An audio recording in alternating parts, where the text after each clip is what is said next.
Hi friends, it's Mara from Love Zen. I'm especially excited for today's video because it corresponds to my most read blog post of all time. If you've been reading Love Zen for a while, you might remember the oatmeal chocolate chip peanut butter scones that I made. I made them in 2013, and since then it's been featured and shared and pinned hundreds of thousands of times. Crazy. But I mean, it's pretty obvious why, right? Oatmeal, chocolate chip, peanut butter, scones. I mean, what's better than that? Silence, that's what I thought. Nothing. So today I'm going to show you just how easy it is to make these scones. They would be a delicious Sunday morning treat, but let's be honest, they'd be amazing any time of day, especially for dessert. So let's get to it, shall we? Okay, so first you're going to preheat the oven to 400 degrees and you're going to line a baking sheet with parchment paper. And in a large bowl, you're going to want to combine 2 cups of flour, a half cup of firmly packed dark brown sugar. So firm it's not coming out. And then 1 teaspoon of baking soda, 1 teaspoon of baking powder, and some salt. I'll do a 1/4 teaspoon of salt.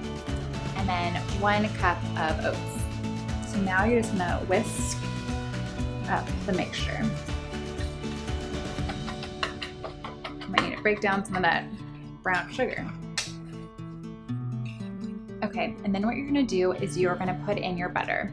So you use 3/4 of a cup of butter that you've cut into a 1/2 inch dice. And you leave it in the fridge so it's nice and cold, and you just dump it in.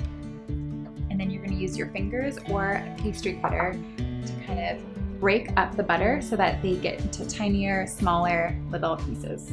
You want this mixture to end up looking like a chunky, coarse sand.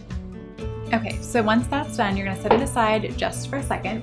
And then you're gonna take another bowl and you're gonna add 3/4 of a cup of well-shaken buttermilk. And then you're going to add 1 egg yolk. And you're just gonna whisk that together. Then you're gonna take your bowl again, and you're just gonna make a well right in the middle. You're gonna pour that buttermilk mixture right in the middle, just like that. Also gonna add a 1/2 cup of chunky peanut butter. The first time I made this, I actually used creamy peanut butter, but I added chopped peanuts in as well. But this just makes it a lot easier.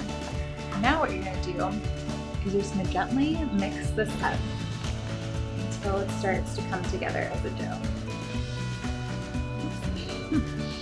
I'd say the thing that I like about this recipe is that you don't have to use a mixer.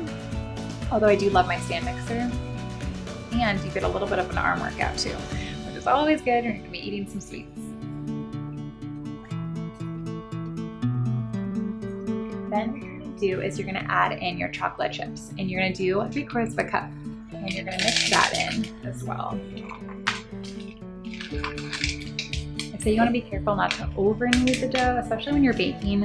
I feel like over kneading isn't the best thing to do. So I just try to turn it as few times as possible just to make sure that I get all the chocolate chips in. And then what you're gonna do is you're gonna take your big, delicious round and shape it into a circle or a disc. And you want it to be about a 1/2 inch high.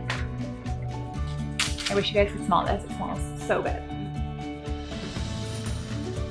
So now what you're gonna do is you're gonna take the egg white from that egg that you separated, you're gonna put it into a bowl, and you're just gonna whisk it a little bit.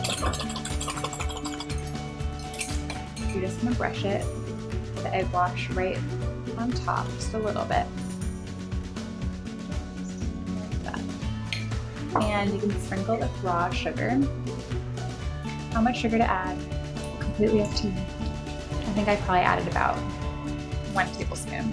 Now what you're gonna do is you're gonna cut your little disc into 8 wedges.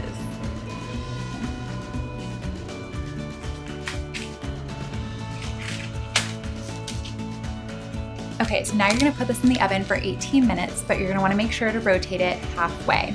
And you'll know it's done when it's just starting to brown, or you could also do the toothpick trick of sticking in the toothpick and making sure that not too much is on the toothpick. A few crumbs though are okay.